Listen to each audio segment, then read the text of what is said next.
장 1절에서 15절까지 말씀입니다. 우리는 이제까지 한 1년여 반 동안 마가복음 신약 성경을 가지고 사복음서, 특히 마가복음 중심으로 복음의 은혜를 받았습니다.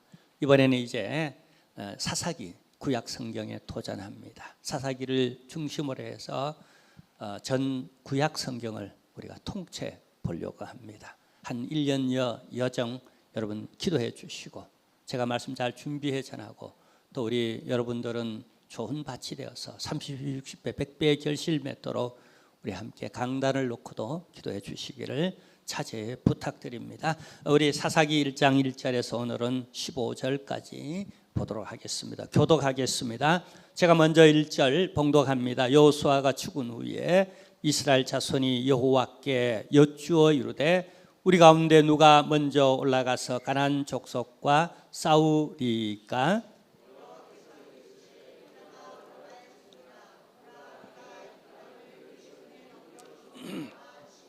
유다가 그의 형제 시므온에게 이르되 내가 제비 뽑아 얻은 땅에 나와 함께 올라가서 가나안 족속과 싸우자. 그리하면 나도 내가 제비 뽑아 얻은 땅에 함께 가리라 하니 이에 시므온이 그와 함께 가니라.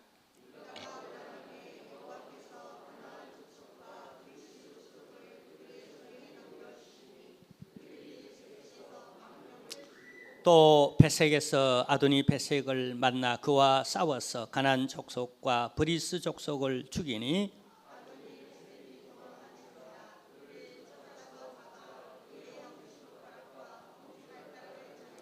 아도니 베색이 이르되 옛적에 70명의 왕들이 그들의 엄지손가락과 엄지발가락이 잘리고 내상 아래에서 먹을 것을 줍더니 하나님이 내가 행한 대로 내게 갚으심이로다 하니라. 무리가 그를 끌고 예루살렘에 이르렀더니 그가 거기서 죽었더라.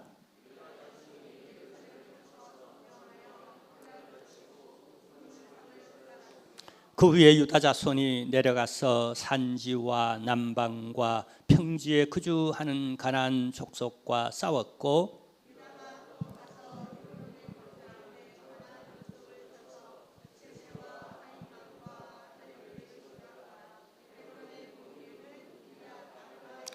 거기서 나아가서 드빌의 주민들을 쳤으니 드빌의 본 이름은 기랏 세벨이라.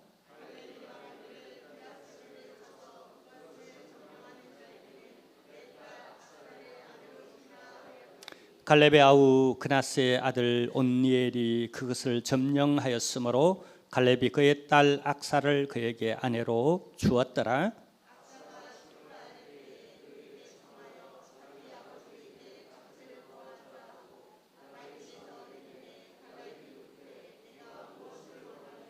이르되 내게 복을 주소서. 아버지께서 나를 남방으로 보내시니 샘물도 내게 주소서 하매 갈렙이 윗샘과 아랫샘을 그에게 주었더라. 아멘. 우리 광고 시간입니다. 먼저 여러분 환영합니다. 잘 오셨습니다. 그리고 오늘은 특별히 서성의 주일입니다. 아무리 강조해도 지나침이 없을 정도로 교사의 역할은 또 중요하고요, 또 수고도 많이 합니다. 그리고 더불어 우리 사회가 우리 선생님들 군사부일체, 우리 전통적으로 그런 마음을 가졌는데 어느덧 여러분 스승이 없어진 것 아니겠어요? 저도 이제 나이가 들어가면서 예전에는 모델, 우리 선배, 스승 같은 그런 목사님들이 계셨는데 소천하시고요. 허전합니다. 여러분 평생에 여러분을 따끔하게 교훈할 수 있는, 야단치고 또 좀 바로잡을 수 있는, 뭔가 좀 지도할 수 있는 멘토 같은 이런 스승이 필요하지 않습니까? 우리 아이들에게 더욱 중요하고요. 왜냐하면 자라나는 기간에는 자아가 형성돼야 하고 또 비전이 보여져야 하고 또 방황하잖아요. 그래서 누군가가 잡아주면 그 인생에 지대한 영향을 끼치는 참 중요한 역할을 해요. 선생님들 우리 격려합니다. 수고 참 많습니다. 그리고 어떤 선생님은 그냥 우리 주일학교 어떤 부장 우리 선생님은 아내가 왈 하는 말이 밤새 토요일 날은 잠을 못 잔답니다. 그렇게 긴장되고 평소에 아마 교사 안 할 때는 몰랐을 겁니다만은 그러나 해보니까 얼마나 힘든지 아시죠? 모르겠다고요? 그럼 목사가 한번 돼 보세요. 예, 어쨌거나 우리 선생님들 참 수고 많고요. 우리 교사 선생님들 만나거들랑 애들만 맡겨놓지 마시고 격려도 한마디씩 그렇게 해줄 수 있기를 부탁드립니다. 그 다음에 우리 행복동산 오늘은 없고요. 다음 주 어제 대체했고요. 또 오늘 없습니다. 대신 우리 셀 리더 모임은 있습니다. 셀 리더 분들은 다 참여해 주시기를 바라고요. 그 다음에 이번 주간은 이 도봉시찰, 이 도봉 지역에 있는 목회자 수련회가 있어요. 제가 주관해야 됩니다. 그래서 제가 지금 목이 쉴 날이 없어서 쉬었습니다. 쉴 날이 없다 보니까 쉬어서 지금 여러 가지 힘든데요. 잘 또 그렇게 시찰 수련회를 다녀올 수 있도록 또 우리 은혜 가운데 그 일정들이 잘 진행되도록 그렇게 부탁드리고요. 그다음에 오늘 오후 예배 때는 제가 좀 늦게 올 겁니다. 왜냐하면 간밤에 또 우리 관내에 있는 또 우리 목사님 사모님이 강북 우리 교회 여기 쌍문동에 있는 목사님 사모님이 돌아가셔서 제가 가서 성도들과 위로 예배를 어젯밤 성경 수련회 마치고 가서 위로 예배를 드리고 왔고요. 또 오늘 또 입관 예배와 전 성도님들 예배를 오후 예배를 제가 1시 반에 드리고 오면 여기 좀 늦을 겁니다. 그래서 우리 부목사님한테 오후 예배 부탁했고요. 좀 늦게 오더라도 양해해 주시고 또 우리 교회뿐만 아니라 도봉 이 지역 관내에 있는 제가 시찰장이에요. 이걸 시찰이라 그럽니다. 그래서 이 도봉구 관내에 있는 모든 교회들이 성장해가고 또 주 안에서 위로가 있기를 여러분 위해서 함께 기도해 주시기를 부탁드립니다. 자, 이 시간 서로 좀 인사를 나누는 시간입니다. 환영합니다. 은혜 많이 받으세요 하고 우리 서로 이청도 우리 환영합니다. 은혜 많이 받으시기를 바랍니다. 할렐루야. 저는 성격적으로는 가만히 생각해 보면 제 성격이 내성적이라는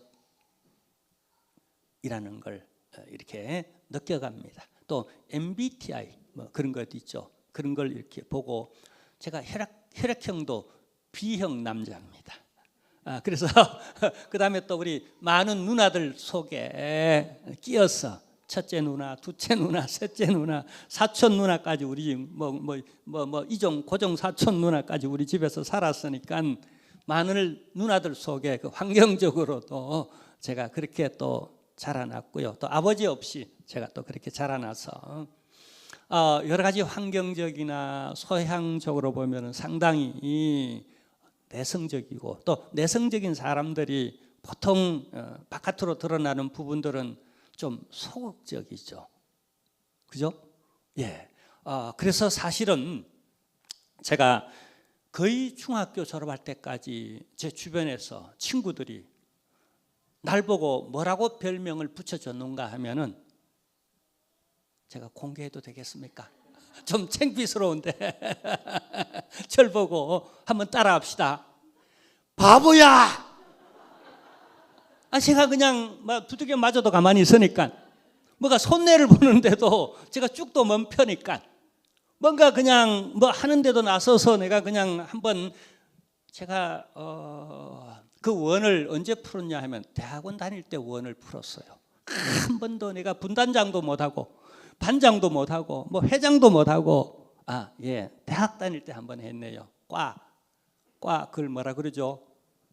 과 대표 그거 한 번 했네요. 그리고 대학원 가서 또 반장 또 한 번 하고 그 다음부터는 길이 열려가지고 우리 동창들이 모이면은 그냥 날 보고 그냥 회장하라고들.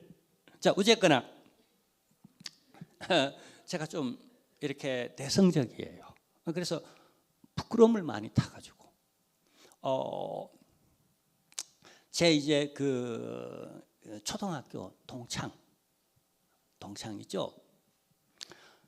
그 우리 밑에 집에 살았는데 얼마나 싸나운지 제가 싸우면 못 이겼어요. 여자 동창인데 얼마나 그냥 센지. 그래서 제가 우리 집으로 학교 갔다 이렇게 오는데 그 집 앞을 지나야 돼요. 그럼 그 집 앞을 지난다는 게 무슨 사랑이나 첫사랑이나 이런 거 생각하면 영 잘못 생각하는 겁니다. 하도 무서워가지고 얼마나 억센지 막 괴물 같은 이런 생각이 들었어. 제가 뒷골목으로 이렇게 돌아서 또 저희 집에 오는 길이 있거든요.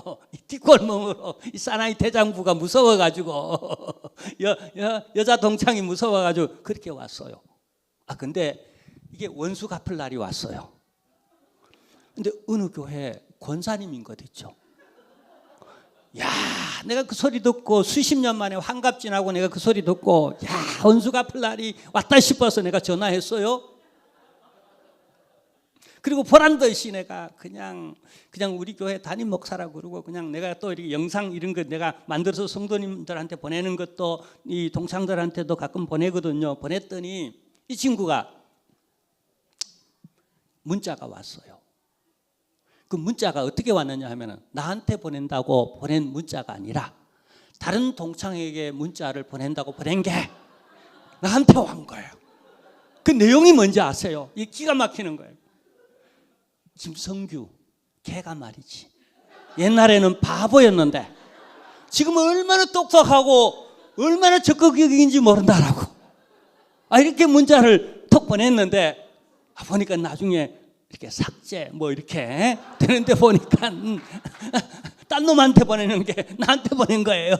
내가 또 권사니까 전화를 한 거죠. 권사는 밥 아닙니까? 목사가 우리 새성도 초신자 어린 분들에게는 제가 밥입니다. 제가 져줘야지 어떡합니까? 이겨 먹으려고 그러면 안 되고 맨날 집니다. 그러나 권사들에게는 제가 이겨야 됩니까? 져야 됩니까? 맞이에게는 보통 부모들이 이겨 먹습니다. 그렇죠? 그냥 이겨 먹어야죠. 그러니까 내가 당장 전화해가지고 야, 너 나중에 너 말했듯이 예전에 내가 바보였지? 그러니까 맞대. 지금 어떠냐 하니까 바보냐 그러니까 바보 아니래요. 제가 지금은 바보 아닙니다. 무슨 말인가 하면은요, 제가 목회를 하다 보니까 초창기 우리 교회 담임했던 목사님, 그리고 주변에서 제가 몇 군데 교육전도사를 이렇게 여러 군데 거쳐왔는데 절 보고 어떤 얘기를 했냐면 제가 그때 교육전도사였잖아요. 김 전도사는 신학교에 교수 했으면 딱 좋겠다라고. 좋은 말입니까? 나쁜 말입니까? 좋은 말이에요. 왜냐하면 그 말의 의미는 내가 너무 소극적이어서 앞에 나서지도 못하고 그냥 나서면 그냥 새까마져요. 할 말을 다 잊어버려요. 시큰 설교 준비하고 다 했는데 아무것도 생각나지 않아. 그냥 멍하니 눈만 멀뚱멀뚱 하다가 그래 교훈 몇 마디 하고 내려가는. 그러니까 이게 목회자의 소양이 없다는 거예요. 그러니까 보니까 좀 이렇게 성경은 알고 또 가르칠만 하니까 가서 신학교 교수하는 게 어떻겠냐라고. 그래서 제가 되게 시험 들었어요. 목사님이 저렇게 얘기하는 거 보니까 난 목회자의 소양이 없는 모양이다. 아멘. 이때 아멘 하는 사람 나를 또 한 번 죽이는 겁니다. 두 번째 죽이는 겁니다. 나 그거 극복하느라, 그 한마디에 내가 극복하느라 얼마나 힘이 들었는지 몰라요. 여러분 지금 어떻습니까? 제가 아직도 내성적인 것 같아 보입니까? 혹은 아무 말도 못해서 바보야라고 그러고 싶습니까? 아니면 좀 저를 보는 이미지를 좀 수정하고 싶습니까? 그 권사는 수정했어요. 바보가 아니래요. 지금은 그냥 걔가 아주 그냥 달라졌다는 거예요. 예, 우리가요 소극적이어야 할 때는 소극적이어야 합니다. 제가 말하고 싶은 건 그래서 제가 제 변화를 놓고 많은 실험을 했다는 얘기예요. 보다 내가 적극적인 포지티브하도록 내가 보다 귀향에 맡은 일인데 귀향에 해야 할 일이라면 내가 망설이거나 뒤로 물러서거나 침륜에 빠지지 아니하고 내가 한번 해버리라. 한번 해버리라. 아멘. 내가 한번 적극적으로 한번 해버리라. 이게 믿음의 요소 안에 있더라고요. 그렇다고 우리가 늘 적극적이어만 하는가? 아니에요. 사람이 너무 외향적이어도 난 싫더라고. 내 본성은 상당히 내향적인데 참 부끄럽고요. 그리고 좀 부끄러움 타는 사람을 또 제가 또 좋아하더라고. 너무 대한민국 아줌마들이 그냥 엉덩이 비비고 그냥 와가지고 그냥 전철 탔는데 그게 막 비비고 와서 이렇게 들이대고 이런 것보다도 그래서 좀 부끄러워할 줄 알고 하는 그런 모습 속에서 처녀를 보는 거예요. 아니 소녀, 낭낭 18세 소녀를 보게 되어져서 제 가슴을 설레게 만드는 제가 그런 성향이 있더라고요. 일할 때는 적극적이십시다. 특히 하나님의 일할 때는 적극적이십시다. 아멘. 사랑해야 할 대상을 향하여서는 적극적이십시다. 그러나 우리가 소극적이어야 할 때가 있어요. 죄 짓는 일은 내가 주동자가 되지 마세요. 주범이 되지 마시고 우리가 소극적이 되자는 거예요.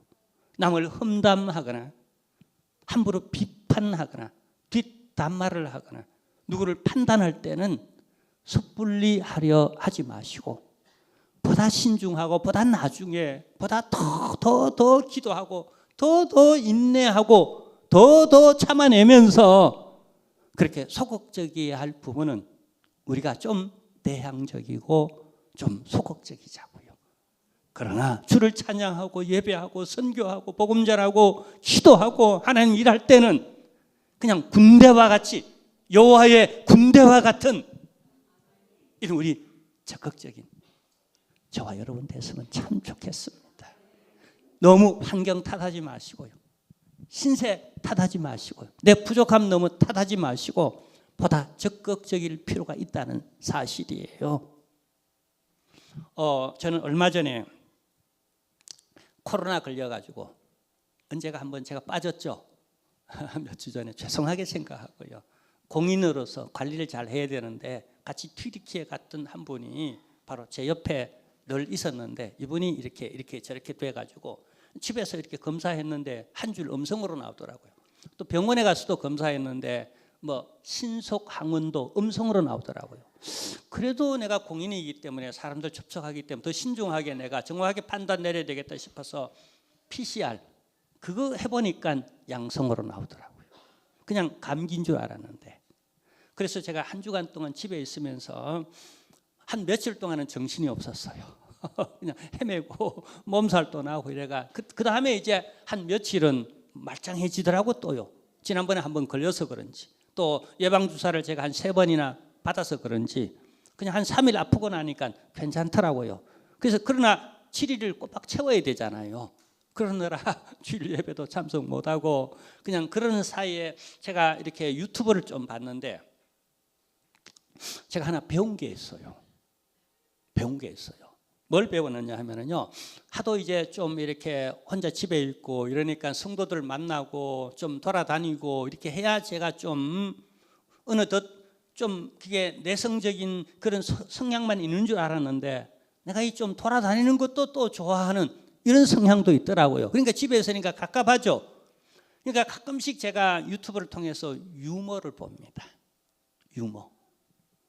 이렇게 이제 제가 기도하며 성경 읽으면서 제 정신적 또 이런 부분도 터치를 받기도 하지만 때로는 이렇게 유머를 보면서 깔깔 웃고 나면은 좀 제 얼굴이 더 밝아지는 이런 경험도 해요. 우리 이렇게 뭐든 좀 적극적으로 치유받을 일이 있으면 내가 나서서 어떤 해답을 찾고 그죠? 또 누군가가 또 그렇다면 좀 해답을 함께 찾아볼 수 있는 이런 또 적극성이 필요한 것 같습니다. 제가 참 재밌게 본 게 뭐냐 하면은요. 이주일 코미디언 이주일 그걸 어쩌다 보게 됐는데 내가 그게 하도 재밌어서 여러 번 보게 되었어요. 그러니까 여러 번 보게 되니까 또 그 사람의 그 요즘 AI 있죠. 인공지능이 얼마나 이게 머리가 똑똑한지 내가 좋아하는 걸 죄다 갖다 주네 또요. 그 웃기는 영상들을. 그래서 2주일 그 프로그램들을 제가 여러 개 봤는데 제가 정리를 잘 한다 그랬잖아요. 책 한 권 읽고도 몇 분 내 이렇게 정리되어지는. 근데 그거 여러 편 보고 제가 정리되어지는 게 뭐냐 하면은요. 요즘 제가 거기에 꽂혀 있어요. 여러분 한번 들어볼래요? 예.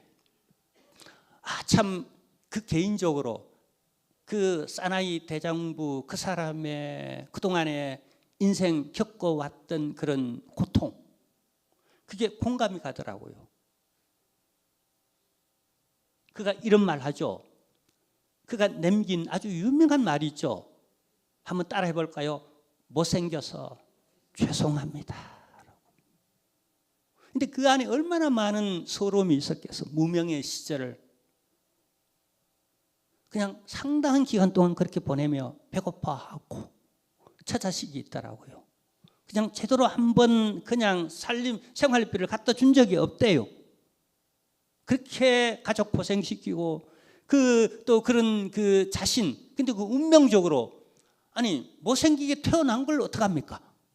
내가 이렇게 부족하게 연약하게 형편없이 이렇게 태어난 걸 어떡합니까?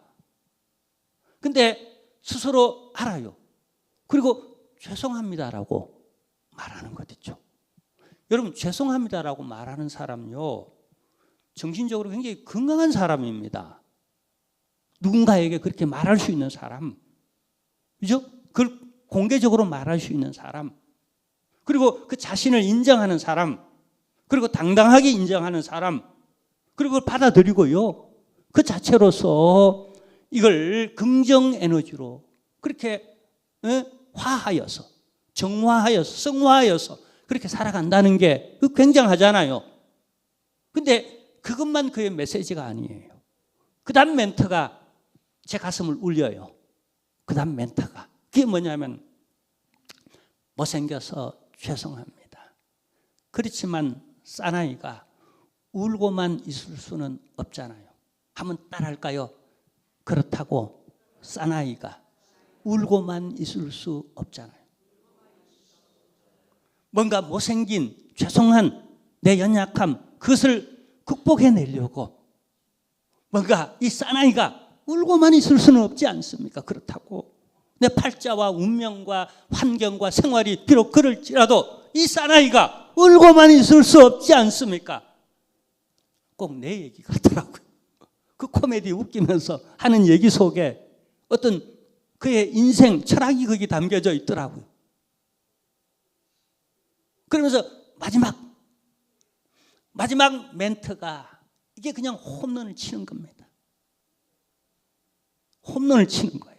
이 영적으로도 가만히 보면 그 안에 내가 영적 해석할 일이 있고, 야, 그는 어떻게 성경을 모르는데도 인생을 저렇게 잘 알까 싶은 마음이 들더라고요. 그 마지막 멘트가 뭔지 아세요? 한번 따라합시다. 제가 뭔가를 보여드리겠습니다. 못생겨서 죄송해요. 그렇지만 사나이가 울고만 있을 수 없잖아요. 제가 뭔가를 보여드리겠습니다.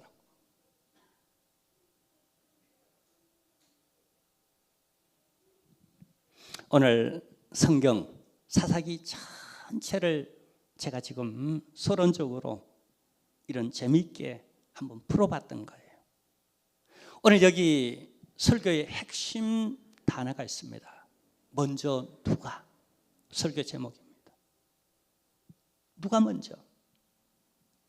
누가 먼저 나설 것인가? 오늘 본문은 이렇게 시작합니다. 이렇게 시작해요. 자, 1절 보면 여호수아가 죽은 후에라고 이렇게 시작합니다. 자, 여러분 이 사사기는 7번째 구약 성경 가운데의 성경입니다. 그 앞에 6번째 성경이 있습니다. 뭐죠? 여호수아서. 여호수아서 1장 1절 서두는 이렇게 시작합니다. 모세가 죽은 후에. 그리고 이 사사기는 어떻게 여호수아가 죽은 후에. 무슨 의미를 가지고 있죠? 고대 사회에 특히 이 리더십이 강하게 요청되어지고 그 리더십의 영향이 전 국민들에게 강력하게 영향을 미치던 이런 상황 속에서 그 리더자가 죽었다, 사라졌다. 그리고 그 순간부터 어떤 대전환이 이루어집니다. 근데 그 대전환이, 어떤 리더십이 죽고 그 대전환이 상승곡선을 걷는가, 아니면 혼돈의 시대를 맞이하여 계속 그 역사가 하강 곡선을 그어 나가는가. 이 전환점, 죽은 후에라고 하는 건 시대적 어떤 변화를 예고한다는 거예요. 근데 그 변화는 바람직한 방향으로 상승하는가, 아니면 그렇지 못한 방향으로 하강하는가의 기로점에 놓여 있는 이때, 다행히 그 앞서 여호수아서는 못에 못자는 준비된, 예비된 그런 리더십이 예비되어져 있었다는 거예요. 여호수아였다는 거예요. 이게 여호수아 시대의 전체적 흐름이었다는 겁니다. 그게 여호수아의 시대적 배경입니다. 이제 여호수아 시대가 끝났다, 죽었다라는 표현, 후에, 죽은 후에 라는 말입니다. 그럼 이제 어떻게 해요? 뭐죠? 요 사사기 시대의 가장 여러분 시대적 배경은 뭐냐면요, 강력한 리더십, 다시 말하면 하나님의 군대로서 이 이스라엘을 통치하며 다스리며 생육하며 번성하며 정복해 나가야 할 시대에 여러분 누가 먼저 강력한 리더십을 가지고 희생하며 섬기며 백성을 사랑하고 하나님을 공경하며 이 나라를 이끌어 나갈 것인가? 그 리더십이 없었다는 거예요. 그래서 여러분 이 사사기의 주제가 3번 나옵니다. 주제 구절이 똑같은 구절로 똑같은 말씀을 3번 반복합니다. 먼저는 초반에 한번 그 주제를 밝힙니다. 사건을 통하여서 그 사건을 해석하면서 사사시대일 수밖에 없다라고 하는, 사사시대의 가장 큰 특징은 뭐냐면요, 혼돈입니다. 혼돈. 모세와 같은 사람이 없는 것 있죠. 여호수아와 같은 사람이 없는 것 있죠. 그래서 한마디로 시대적 톤이 그레이트 혹은 다크, 어둡다는 거예요. 굉장히 어둡다는 거예요. 자, 이런 시대 가운데서 이제 여기 뭐라고 말하죠? 이스라엘 자손이 여호와께 여쭈어 이르되, 우리 가운데 누가 먼저 올라가서 가나안 족속과 싸우리까? 오늘 제 설교의 주제입니다. 누가 먼저? 자, 여기 양 단면을 봅니다. 한 단면은 여호와께 여쭈었다. 참 잘한 일이죠. 당연히 해야 할 일이고, 이 혼돈의 시대, 이 어두운 상황 가운데서 여러분 어둡다라고 하는 어둠의 속성이 가지고 있는 가장 치명적인 여러분 것이 뭐죠? 혼돈스럽다라고 하는 것. 그러니까 진리를 분별하지 못한다는 것. 내가 어둠에 좀 서 있고, 중요하죠, 그죠? 어둠에 좀 내가 나의 현주소가 서 있고 내가 가야 할 방향이 어둠에인지 내게 비전이 보이지 않는다는 거예요. 그러니까 앞이 보이지 않는다는 얘기예요. 그러니까 더욱 혼란스러워지죠. 그래서 정치, 경제, 문화, 사회, 언론, 외교, 군사, 심지어 교육, 더욱 심지어 종교계에 이르기까지 혼돈 그 자체, 그게 사사시대의 배경입니다. 이런 시대에 여러분 이 사사기가 주는 메시지, 주제가 초반에 한번 나오고 그다음에 중반에 한 번 나오고 맨 마지막에 한 번 나옵니다. 뭘까요? 그래서 문장 전체 형식으로 보면은요, 우리가 흔히 두괄식 혹은 중괄식 혹은 미괄식 혹은 양괄식, 근데 이 삼중괄식입니다. 이 형식이, 이 사사기는, 왜냐하면 초반에 한 번 주제가 나옵니다. 중반에 또 한 번 주제가 나옵니다. 그리고 마지막에도 또 주제가 한 번 나옵니다. 삼중적으로 주제를 400여 년 동안 별의별 사건이 다 일어납니다. 참 입에 담을지 못할 이제 그런 내용들도 이제 사사기를 통해 드러날 겁니다. 그리고 어떤 때는 기가 막힌 좋은 일들도, 기적 같은 이런 일들도 일어날 거예요. 그러나 전반적으로 흐르는 흐름은 뭐냐면요, 혼돈이에요. 이 혼돈의 이유를 주제 구절에 어떻게 밝히느냐 하면, 그때에 왕이 없었더라. 그 백성들 마음 가운데 그 나라에 왕이 없었더라라고 이렇게 표현해요. 그러니까 모세가 죽었는데 여호수아가 있었어요. 근데 여호수아가 죽었어요. 그 다음에 누구요? 없어요. 언제까지 없는가? 이새의 아들 다윗이 등장하기까지 혼돈에 400여 년 이상, 약 한 430년 그 이상을 사사시대라고 말을 합니다. 여러분 중심, 여러분 가정, 여러분 심령에 그때 왕이 없었더라. 이렇게 여러분의 인생의 개별적 역사가 이어진다면 여러분 크고 작은 일들이 일어나겠지만, 때로는 슬픈 일, 기쁜 일이 일어나겠지만 그 톤, 흐르는 여러분 정서적 톤은 어둡다는 거예요. 현대인들은 그 어느 시대보다도 잘 먹고 잘 살아요. 세계를 돌아보면은 한국 사람들만큼 지금 잘 먹고 잘 사는 사람 없어요. 미국 사람요, 우리보다 잘 먹고 잘 못 살아요. 현금이 없어요. 들고 다니는 현금이 없어요. 세계 나가면 제일 많은 현금, 실제적 사용의 돈이죠. 그죠? 그냥 봉급 나오면 카드로 다 나가버리고 현금이 없대요. 현금 쓸 돈이 없대요.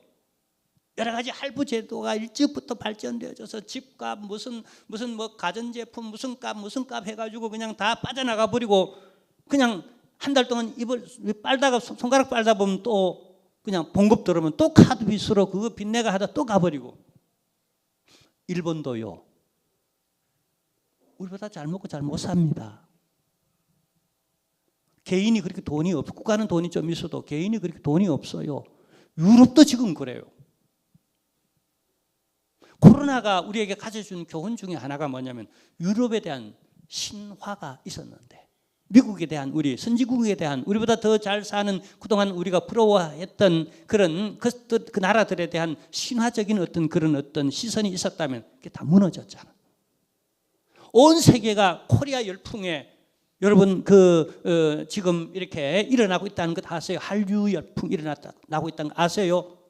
물론 드라마고 K-팝이지만은요, 제가 조금 더 달리 보는 것은요, 먼저 한 30-40년 전에 여러분 가장 먼저 우리 문화 가운데에 한류 열풍이 일어났던 게 뭔지 아세요? 여러분 깜짝 놀랄 거예요. 여러분 아무도 모를 거예요. 아마 그런 얘기 들어본 적이 없기 때문에 아마 그럴 겁니다. 저는 교회라고 생각합니다. 한 30-40년 전 있죠.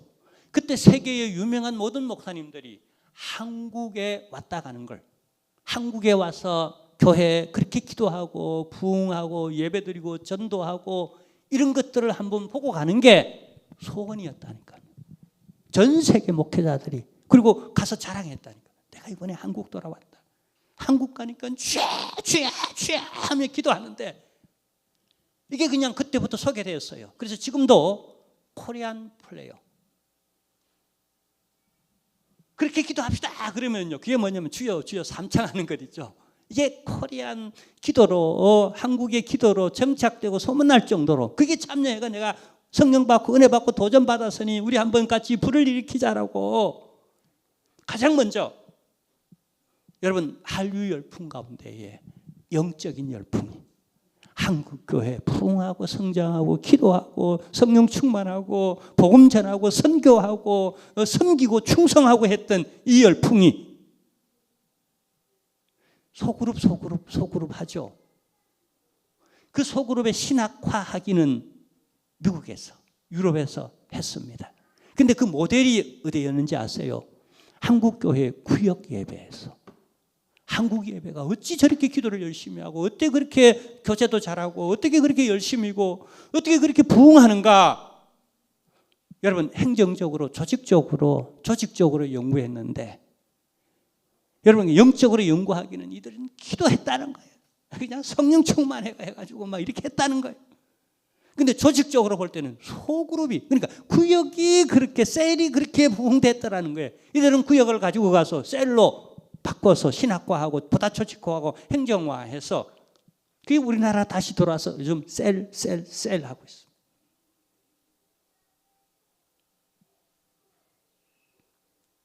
근데요,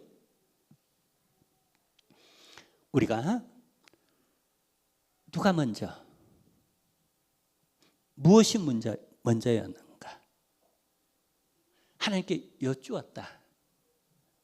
혼돈의 시대는 최소한의 우리가 이 혼란을 그래도 막고 이 시대에 어떻게 우리가 돌파해 나가야 하는가? 별 수가 없잖아요. 하나님께 여쭈어야죠. 혼돈스러운데 깜깜한데 하나님께 여쭈어야죠. 그죠? 그러니까 제가 기도해 보니까 이런 게 있더라고요. 그냥 뭉뚱그려 그렇게 하나님께 여쭈면 하나님도 응답하기를 뭉뚱그려 대답해 주시더라고요.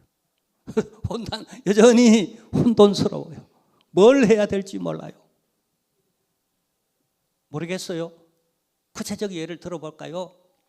제가 선을 보는데 이 아가씨도 선을 보고 이 아가씨도 선을 보고 이 아가씨도 선을 보고 죄송합니다. 딱 3번 이상은 안 했습니다. 근데 혼돈스러워요. 하나님 좋은 배필감 주시고 좋은 사모 주시고 앞으로 장차 좋은 애기 엄마 될 사람 주시고 했는데 그냥 좋은 것만 얘기했지 구체적으로 얘기 안 했으니까 이 여자가 내 여자인지 이 여자가 내 여자인지 이 여자가 내 여자인지 이게 응답이 안 되는 것 있죠. 좋은 사람 달라 그랬으니까 세 사람 다 좋은 것 있죠. 안 좋은 사람이 없어 사목감이. 그러니까 하나님이 응답하기를 내가 구체적으로 하나님께 여쭙지 않으니까 하나님도 구체적으로 야 이거다라고 응답하지 않더라고요. 그래서 제가 이런 실패를 경험 속에서 또 지혜를 얻잖아요. 그 다음부터는 그냥 구체적으로 기도했어요. 하나님 키는 어느 정도 되고요. 이쁜 것도 너무 이쁘면 내가 안 되고 그게 빠져 있으면 안 되고 너무 또 못나도 내가 또 시험 됩니다. 그리고 막 그냥 구체적으로 하나하나 이렇게 나가는 것 있죠. 그러니까 하나님 또 구체적으로 응답하시더라고요. 턱 보는데 하나님의 응답이구나. 여러분 뭔가 아직도 기도하면서 결정을 못 내리고 계시는 것 있습니까? 그럼 구체적으로 기도해 보세요. 아주 구체적으로. 그러면 하나님도 구체적으로 주시고요. 그 또 구체적으로 볼 때에 이게 하나님의 응답이구나라고 내가 느껴진다니까요. 기도를 시근하는데 하나님의 응답이 없다고 하는 사람들이 많고 응답해 줬는데도 이게 응답인지 모르는 사람들이 많아요. 아마 그 대부분은 내가 구체적으로 기도하지 않기 때문에 하나님 응답해 주셨는데도 내가 분별력이 없어 모르게 되어진다는 거예요. 여쭈었다. 이 혼돈의 시대에 참 잘했습니다. 근데 하나 이 속에 담겨져 있는 함정이 있어요. 그 함정이 뭐냐 하면은 아마 여호수아 시대 같으면은 그 배경, 그 흐름, 분위기상 보면은 여호수아가 명령합니다. 야, 유다 지파가 먼저 앞서 싸워. 야, 너네 지파가 먼저 나서서 그냥 희생해. 이렇게 하면은 그 카리스마, 그 권위 앞에서 이렇게 되어서 질서가 생기고 그게 그렇게 되어져 갔을 겁니다. 근데 지금 12지파가 여호수아가 죽으면서 자 모세가 죽으면서 여호수아에게 정복해라라고 명령했습니다. 그런데 여호수아가 자기 시대에 그것을 다 성취시키지 못하고 유지를 남깁니다. 내가 다 못했다. 내 인생이 한계가 있고 인생이 이렇게 짧았어. 내 능력이 이렇게 여기까지는 미치지 못해서 이 가나안 땅을 다 정복하지 못했다. 이제 너희가 맡아서 이 일을 감당해 다오 하고 자기는 죽고 그 바톤을 후대에 남겼어요. 그게 사사기의 배경이에요. 근데 그 다음에 뭐요? 탁월한 누가 나서서 내가 할게, 내가 희생할게, 내가 섬길게. 잔치하고 먹고 노는 일에는 커피집에 오라 그러면은 사람들 모입니다. 그럼 전도하자고, 우리 같이 좀 수고하자고, 가서 욕 먹자고, 그냥 우리가 실어버린 바 당하는 이 일에 우리 함께 하자라고 십자가를 지자고 그러면은요, 나서는 사람 별로 없습니다. 예나 오늘이나 우리 사람의 사정과 심리는 똑같습니다. 근데 그 시대가 사사시대라니까요. 혼란스럽죠? 아무도 나서지 않아요. 그래서 어쩔 수 없이 그러면 하나님께 묻자. 누가 먼저 가서 싸울 것이냐. 그러니까 전쟁의 선봉에 누가 설 것인가 하나님께 묻는 거예요. 여쭈었다. 참 잘한 일이죠. 당연히 해야 할 일이죠. 그러나 안타깝게도 뭘 가지고 여쭈는가 상당히 이기적 기도를 하고 있다는 거예요. 나는 희생 안 하고 나는 죽지 않고. 이들은 아마 돌아서서는 하나님 내가 정 잘 되고 내가 건강하고 내가 장수하고 내가 복되고 내가 하는 일이 형통케 하옵소서라고 아마 했을 겁니다. 그것조차 못한다면 더 이상 하나님과 관련 없는 사람이죠. 명목상 그리스도인인지 모르지만 실제적으로는 그리스도인이 아닐 수도 있는 거죠. 근데 여쭈었어요. 근데 딱 하나님이 지정합니다. 2절, 1절, 그 하반절에 2절을 누가 뭐죠? 여호와 이르시되 유다가 올라갈지니라. 유다가 올라가래요. 그래서 유다가 올라갑니까? 안 갑니까? 하나님의 명령이 내려졌어요. 여쭈었는데 하나님 응답이 왔어요. 하나님이 딱 구체적으로 지적합니다. 누가 올라갈까요? 구체적으로 기도한 거예요. 12명을 놓고 누가 올라갈 거냐고 하나님께 구체적으로 기도한 거예요. 누구나 올라가게 해주세요. 아무나 먼저 앞장서게 해주세요. 이렇게 기도한 게 아니에요. 딱 놓고 12명을 놓고 12지파의 대표를 놓고 누가 먼저 올라갈 것입니까? 하나님 지목해 주세요. 구체적으로 기도하는 거예요. 누가 총대를 매겠느냐? 누가 첫 삽을 뜨겠느냐? 누가 먼저 희생하고 죽겠느냐? 유다 지파가 하래요. 하나님 구체적으로 말씀했어요. 왜 유다 지파인가? 여러 해석이 있습니다만 주요한 해석은 두 가지. 하나는 뭐냐면 당시 그래도 제일 많이 가졌다는 거예요. 수요가 제일 많았다. 수요가. 그 제일 많이 가진 사람이 네가 총대 메고 네가 담당하라는 거예요. 두 번째, 보다 영적으로 해석하면은요, 하나님이 야곱을 통해 12지파를 축복할 때에 유다 지파를 특별하게 장자권을 주면서 축복했다는 거예요. 그러니까 영적으로 볼 때 네가 가는 게 옳다라고 하는 해석을 후대에 당신은 누가 올라가야 할지 혼돈스러웠어요. 그 뜻을 몰랐어요. 오리무중이었어요. 그런데 하나님이 유다다라고. 나중에 역사적으로 지나놓고 보니까 유다 지파가 하나님께 여쭙고 말고 가네. 지가 앞장서서 내가 제일 수도 많으니까, 그리고 내가 하나님 앞에 그냥 축복의 약속이 많으니까 내가 먼저 희생해야죠. 심어야죠. 안 그렇겠습니까? 근데 나서지 못했다는 것. 하나님은 꼭 지적해야. 근데 지적할 때 그래도 믿음이 있었던 건 나섭니다. 나서면서 오늘 성경 쭉 읽어보면 시몬에게 그냥 협조를 구합니다. 야, 내가 앞장서는데 너도 나와 같이 좀 앞장서 달라. 그러면 네가 나중에 앞장서야 할 일에 내가 또 함께 동역해 줄게. 가부식기 이런 게 있잖아요. 맞죠? 우리 상부상조하는, 그래서 부조금도 내고 우리 이렇게 하는 거잖아요. 상부상조하고, 그죠? 그래서 했다는 거예요. 근데 마지막으로 제가 결론 내리는 건 이렇습니다. 억지로라도 십자가를 지는 거예요. 이렇게라도 내가 먼저 희생하고 헌신했는데 결과적으로 나가서 그냥 피를 흘리며 정복했어요. 그 정복한 게 뭔지 아세요? 놀랍습니다.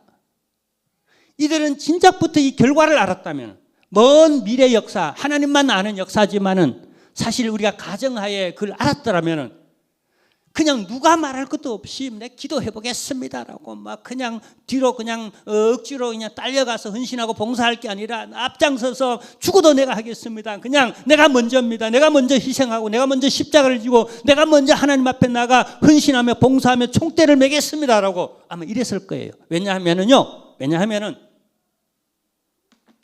놀라운 것은 이렇게 해서 정복한 것이 두 도시입니다. 하나는요, 바로 저 산지를 내게 주옵소서라고 했던 바로 그 예루살렘을 정복했다는 거예요. 그래서 예루살렘은 영원히 유다에 속하게 되어졌다는 거예요. 예루살렘. 이스라엘은 예루살렘이 가장 높은 고지에 있죠. 저기 외 헐몬산 외에 그 중심 지역에 그 산을 정복했다는 거예요. 그래서 유다 지파의 것이 소유가 되어졌다는 거예요. 그래서 거기서 왕이 대대로 나오는 이런 축복. 그 다음에 또 하나, 두 번째 도시를 점령했는데 그게 헤브론이었다는 거예요. 역시 헤브론은 다윗이 최초로 왕으로 선언할 때 7년여 동안 전체 이스라엘의 최초의 수도였다는 것. 왕정시대 다윗 시대의 최초의 수도가 예루살렘이 아니라 헤브론이었다는 것. 환난당하고 참 어렵고 힘들 때 그를 왕으로 올라가는 그런 발판 삼아 준 도시가 헤브론이었다는 거예요. 그러니까 이 유다 지파의 영원한 왕, 예수 그리스도에 이르기까지 왕이 나기에 여기 어떻게요? 자국 역할을 한 그 모태 도시가 헤브론이었고, 그 다음에 그로 하여금 왕권을 확립하고 다윗 왕국을 영원토록 세워나가는 일에 성도 예루살렘, 그게 정복됐다는 거예요. 여러분, 가능하면 내 편에서 적극적으로 좀 포지티브하게 내가 십자가를 지십시오. 그거 안 되거든. 교회에서 맡길 때에 억지로라도 내게 직분을 맡기고 일 좀 해주세요라고 맡길 때에 여러분 도망가지 마시고 그냥 지금은 다 이해 안 되고 희생한 것 같지만은 두고 세월을 흘러 역사를 볼 때에 그건 참 잘했다라고, 하나님 나라적으로 볼 때 참 잘했다라고 칭찬받는 여러분 되시고요. 교사 직분 그렇습니다. 힘들고 어렵습니다. 참 수고 많습니다. 그렇지만 좀 임명하고 맡아주세요 할 때 왜 나는 이 부서 안 보내고 연말 되면 골치 아픕니다. 왜 나는 저 부서 보냈냐고, 왜 나는 또 시키느냐고, 나는 못해, 이러지 않기를 보다 적극적으로 우리 맡은 소임 감당하는 여러분 다 되시길 바랍니다. 기도하겠습니다. 하나님이여, 누가 먼저냐? 참으로 우리가 이기적으로 계산은 빨리 하지만은 또 그리고 내게 유익되는 것에 현실적으로 발걸음이 빠르지만은 그러나 희생하고 섬기며 십자가를 지는 일에 참으로 더딘 저희들, 무딘 저희들이옵니다. 긍휼히 여겨 주옵시고 이제 보다 적극적인 하나님의 하나님이여 그런 영성으로 변화되도록 도와주옵시고 이 땅의 모든 교사들 위로해 주옵시고 우리 주일학교 선생님들 위로와 격려해 주옵시고 먼저 하나님이여 또 우리 교사로서 해야 할 일을 아름답게 감당할 수 있도록 도와주옵시고 이들을 축복하시고 격려해 주옵소서. 예수님의 이름으로 기도하옵나이다. 아멘. 우리 다 같이 일어나셔서 우리가 교회입니다. 파송의 노래를 부르고 축도로 예배를 폐해합니다.